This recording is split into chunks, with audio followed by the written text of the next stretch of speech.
शंखनाद में आपका स्वागत है। सत्ता किसे नहीं चाहिए होती? कौन अपनी पार्टी और सरकार में अपना कद नहीं बढ़ाना चाहता? जैसे अरविंद केजरीवाल जेल में रहते हुए भी मुख्यमंत्री पद से इस्तीफा नहीं दे रहे, अपनी जगह अपनी पत्नी को ही आगे कर रहे हैं ताकि सत्ता जो है घर में ही बनी रहे। तो फिर ऐसी सत्ता मनीष सिसोदिया को क्यों नहीं चाहिए?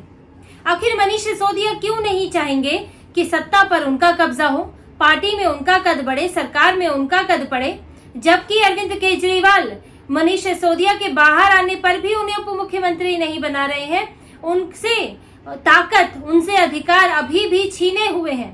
तो मनीष सिसोदिया का बाहर आने का फायदा क्या हुआ? तो अब मनीष सिसोदिया ने भी सोच लिया है कि अरविंद केजरीवाल के पैतरे अपनी तरफ हैं, वो अपना खेल खुद रच रहे हैं।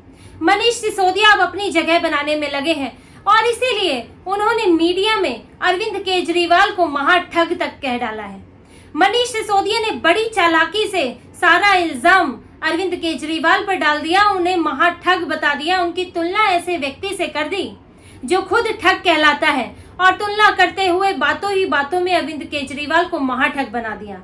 और इसी तरह उन्होंने उनकी पत्नी को भी रास्ते से हटा दिया।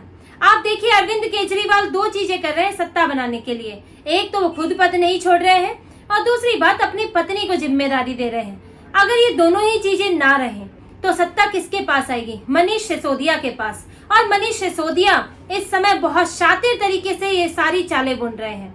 देखिए, बाहर से दोस्ती अलग लगती है लेकिन दोनों में अपनी प्रतिस्पर्धा है। मनीष सिसोदिया भी देख रहे हैं कि मुझे अभी तक उसने मुख्यमंत्री नहीं बनाया, कोई मंत्री नहीं बनाया, जबकि उसके द्वारा जो रचा गया शराब घोटाला था उसका इल्जाम मेरे ऊपर है। मैं आबकारी मंत्री हूँ, फिर भी मुझे फायदा क्या हो रहा है? कुछ भी नहीं। विजय नायर, अरविंद केजरीवाल की ही देन है ये सब। तो मनीष सिसोदिया ने भी फैसला कर लिया है और उन्होंने मीडिया में क्या कहा? उन्होंने कहा सुकेश चंद्रशेखर से मनीष सिसोदिया ने अरविंद केजरीवाल की तुलना कर दी। उन्होंने कहा कि जब सुकेश चंद्रशेखर जो कि ठग है, उसकी ठगी के चर्चे हैं, उसकी ठगी अखबारों में सुर्खियां बनी है, कौन कौन से नाम देश विदेश से नाम उसकी ठगी में शामिल हो गए। जैकलीन फर्नांडिस का नाम तो हम जानते ही हैं, जिनको कई बार ईडी के चक्कर लगाने पड़े, नोरा फतेही को लगाने पड़े। तो ऐसे तो कई नाम हैं जो सुकेश चंद्रशेखर के चक्कर में, उनकी ठगी के चक्कर में फंस गए हैं। उस सुकेश चंद्रशेखर से मनीष सिसोदिया ने केजरीवाल की तुलना की। उन्होंने कहा कि जब सुकेश चंद्रशेखर की चिट्ठी एलजी तक पहुंच सकती है, जब सुकेश चंद्रशेखर की चिट्ठियां जेल प्रशासन बाहर निकाल सकता है, तो फिर अरविंद केजरीवाल की चिट्ठी क्यों नहीं जा सकती? अरविंद केजरीवाल ने उपराज्यपाल एलजी को, उपराज्यपाल वीके सक्सेना को लिखा था कि अतिशी मरलीना को उनकी जगह स्वतंत्रता दिवस पर झंडा फहराने दिया जाए, क्योंकि हर सरकार, राज्य सरकार झंडारोहण करती है। लेकिन अरविंद केजरीवाल को ये चिट्ठी लिखने की इजाजत नहीं थी, क्योंकि एलजी डेजिग्नेटेड व्यक्ति नहीं है जिनको वहां से चिट्ठी लिखने की इजाजत हो।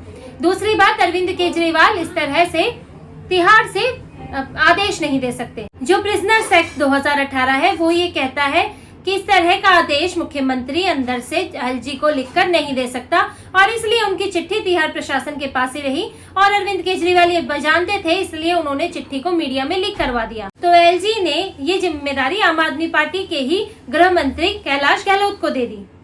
लेकिन अब मनीष सिसोदिया ने क्या कहा कि जब सुकेश की चिट्ठी जा सकती है तो अरविंद केजरीवाल की चिट्ठी क्यों नहीं जा सकती?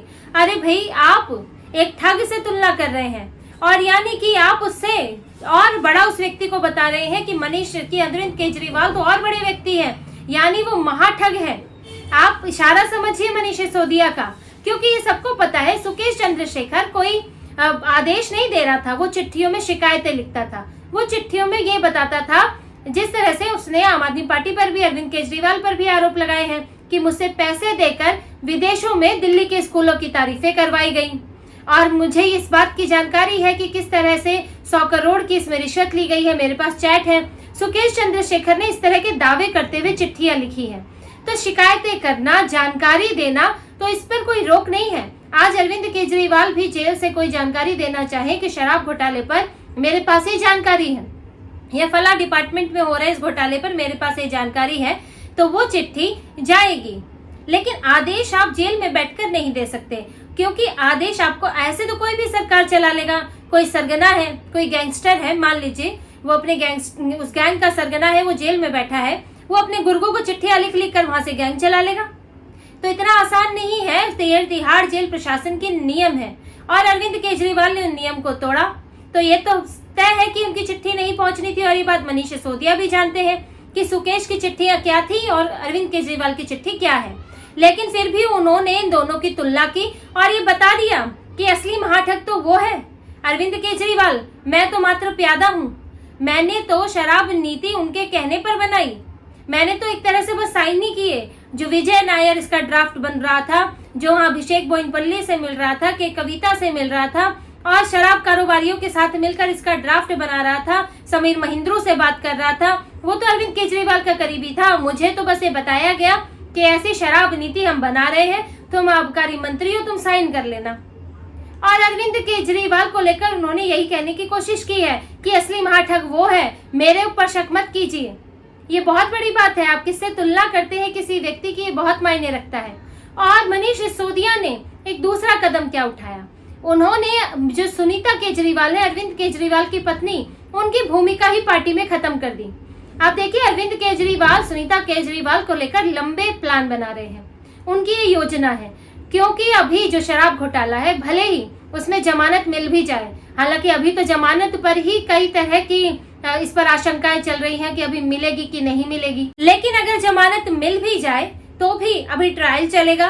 ट्रायल के बाद 1-2 साल ट्रायल चलने के बाद फैसला भी आ सकता है, उससे जल्दी भी आ सकता है और अरविंद केजरीवाल दोषी करार दिए जा सकते हैं।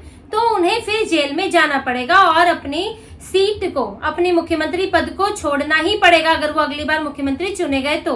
अरविंद केजरीवाल दूर की सोच रहे हैं, वो अपनी पत्नी को इसके लिए तैयार कर रहे हैं और इसीलिए वो चाहते हैं कि उनकी पत्नी अब लगातार पार्टी के कामों में, सरकार के कामों में लगी रहे। अब देखिए, उन्होंने लोकसभा चुनाव में दिल्ली में प्रचार का काम संभाला, वो विधायकों की बैठकों में भी रही, जबकि ना वो पार्टी का हिस्सा है ना सरकार का हिस्सा है।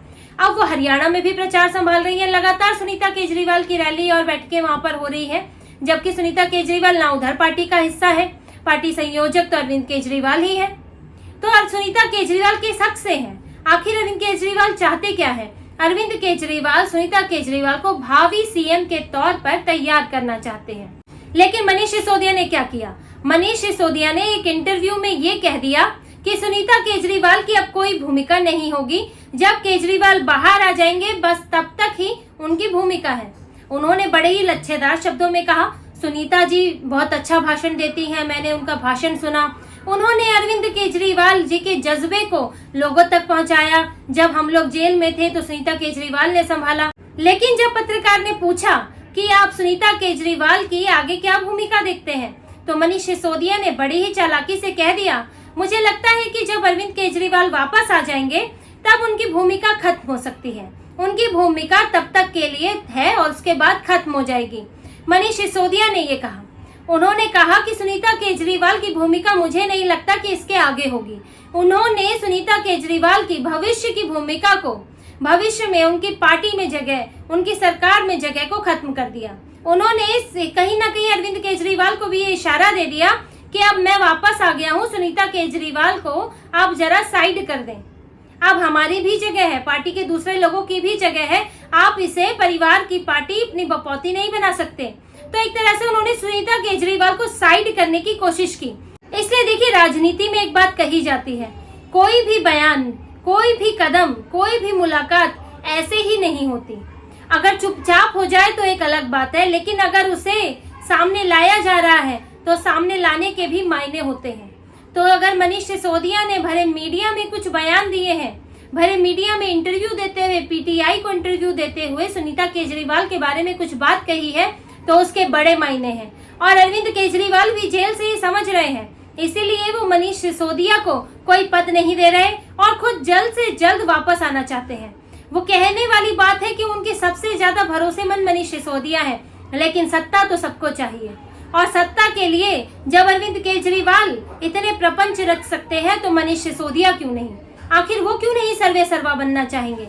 और यही हो रहा है कि इसमें अगर अरविंद केजरीवाल लंबे फंसे और अगर मनीष सिसोदिया को थोड़ी कम सजा हुई, अरविंद केजरीवाल को ज्यादा सजा हुई, तो कोशिश होगी मनीष सिसोदिया की वो पार्टी में सर्वे सर्वा बने, वो पार्टी में मुख्यमंत्री बने, वो पार्टी की कमान संभालें। वो अपनी एक अलग जगह बना रहे हैं ताकि कभी अगर जरूरत पड़े तो उनके पीछे भी आम आदमी पार्टी में एक गुट खड़ा हो और अरविंद केजरीवाल का एक तरह से वो तख्ता पलट कर दें।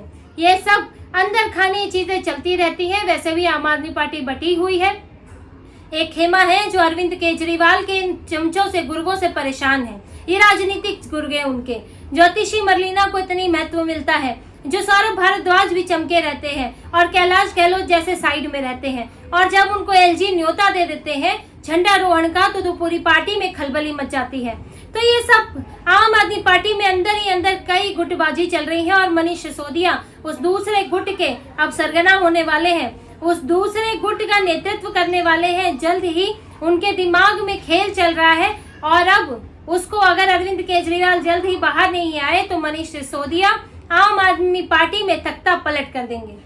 तो इसी तरह की और खबरें और विश्लेषण आपके लिए लाते रहेंगे। हमसे जुड़े रहिए, सब्सक्राइब कीजिए, कमेंट कीजिए। बहुत बहुत धन्यवाद। जय श्री राम।